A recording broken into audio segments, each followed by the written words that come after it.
신명기 12장 7절입니다.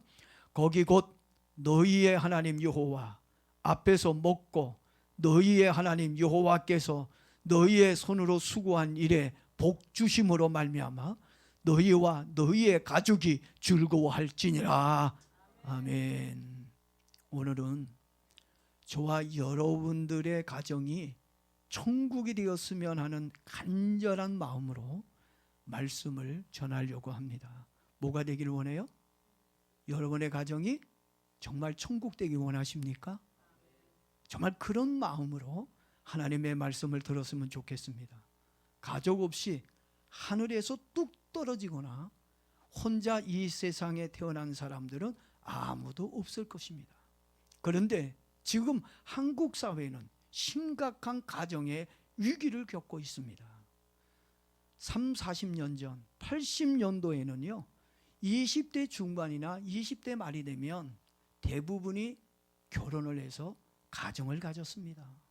그런데 지금의 젊은이들은 결혼을 안 해요. 결혼을 하라고 아무리 권면하고 좋은 신부감, 좋은 신랑 데리고 오라고 결혼 좀 하라고 해도 요즘 젊은이들은 들은 척을 하지 않아요.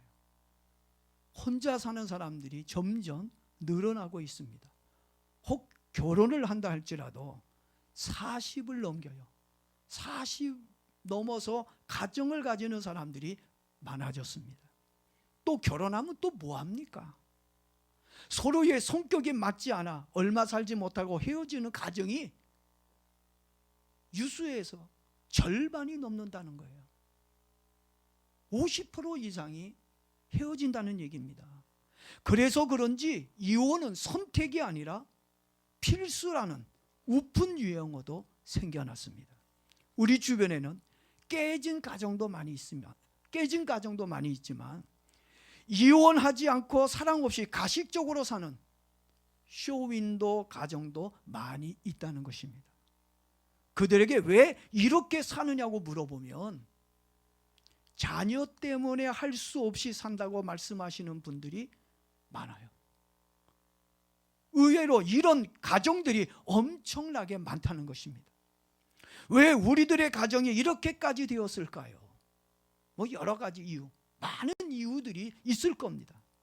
우리가 즐겨보는 드라마의 영향 때문에 아마 우리들의 가정이 지금 이렇게 어려워지지 않았나 그런 생각을 해보았습니다. 사람들은 보고 들은 것에 대해 민감한 반응을 보이며 삽니다. 우리가 매일같이 보고 있는 드라마를 여러분 한번 보십시오. 망가진 가정과 이혼한 가정, 불륜들의 이야기들로 가득 찬 막장 드라마를 우린 늘 보고 있습니다. 심지어 그런 사랑이 아름답게 묘사되어지기도 합니다. 그리고 그런 문화를 정당화시켜주고 그럴 수도 있다라고 그럴싸하게 변호해주고 있는 것을 보고 있습니다. 여러분, 우리가 이러한 나쁜 영향을 주는 드라마를 항상 보면서 가정을 천국으로 만들 수 있을까요? 그리고 행복한 가정이 될 수 있을까요? 또한 하나님이 원하시는 가정과 기쁨이 있는 가정으로 꿈꿀 수 있겠습니까? 우리들이 바보 상자 속의 드라마를 매일 보고 산다면 멀지 않아 우리들의 가정도 불행하게 되어질 거라는 생각을 가져봅니다. 여러분, 사랑과 믿음이 있어야 할 가정에 불신과 파멸이 오게 되어질 것입니다. 그런데도 우리는 늘 어디에 빠져 살아요?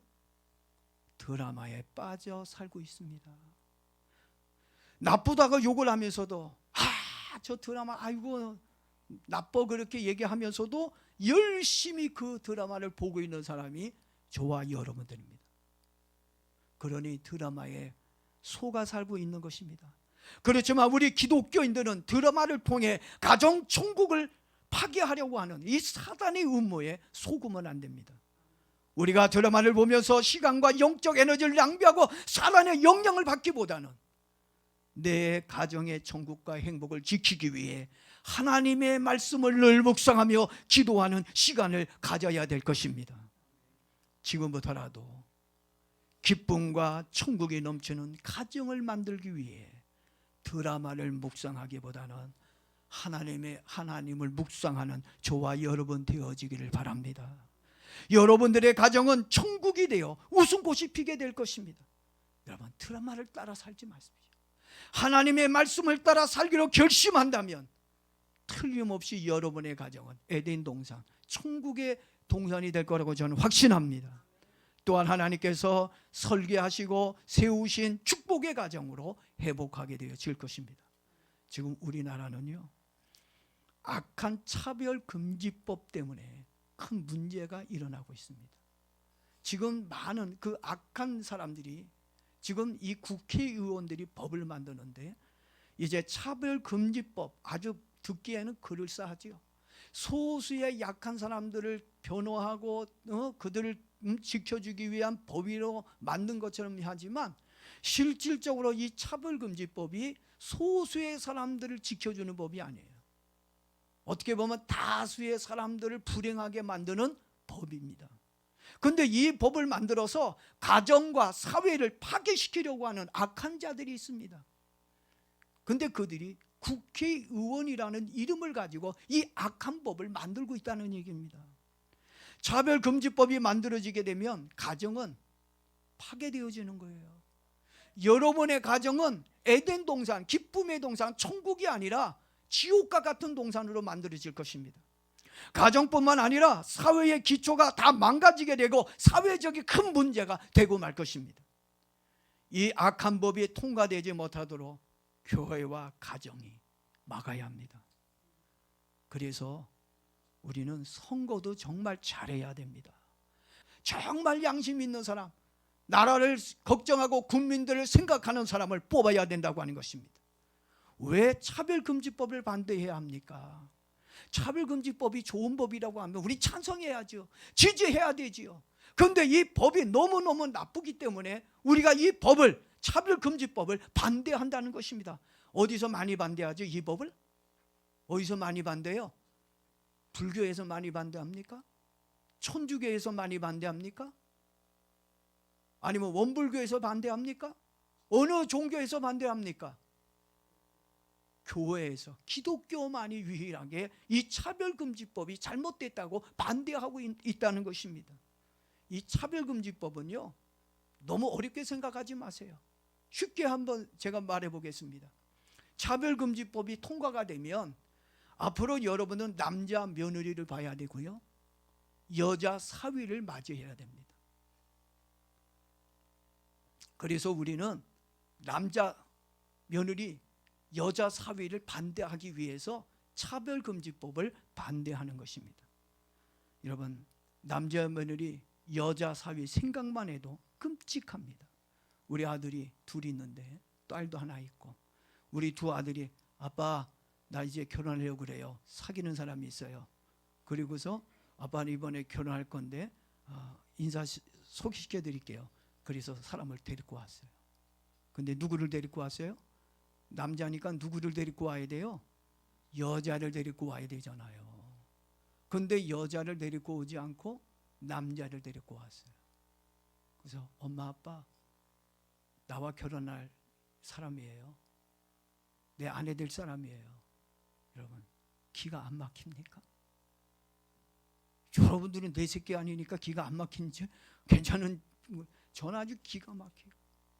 내 딸이 여자를 데리고 와서 아빠 내 남편이야, 내 남편감이야, 아빠의 사위야, 전 생각하고 싶은 마음이 없어요. 그리고 남자 며느리가 만약에, 생각하고 싶지만 만약에 결혼했다고 합시다. 그런데 남자 며느리가 우리 집사람에게 어머니 우리 뭘까지요? 제가 등 밀어 드릴게요. 그러면 기쁜 마음으로, 그래 우리 힘 있는 며느리 덕 한번 볼까? 그리고 사우나에 가가지고 같이 목욕할 수 있겠어요? 네? 또 사위라고 하는 여자가 아버님 제가 이번에 등 밀어 드릴게요. 우리 사우나 같이 가요. 같이 갈 수 있겠습니까? 여러분, 상상이 전 할 수가 없어요. 그런 사회를 만들자는 겁니다. 다시 말하자면 남자가 여자 화장실 가고, 예? 여자가 남자 화장실 가자고 하는 법이 차별금지법입니다.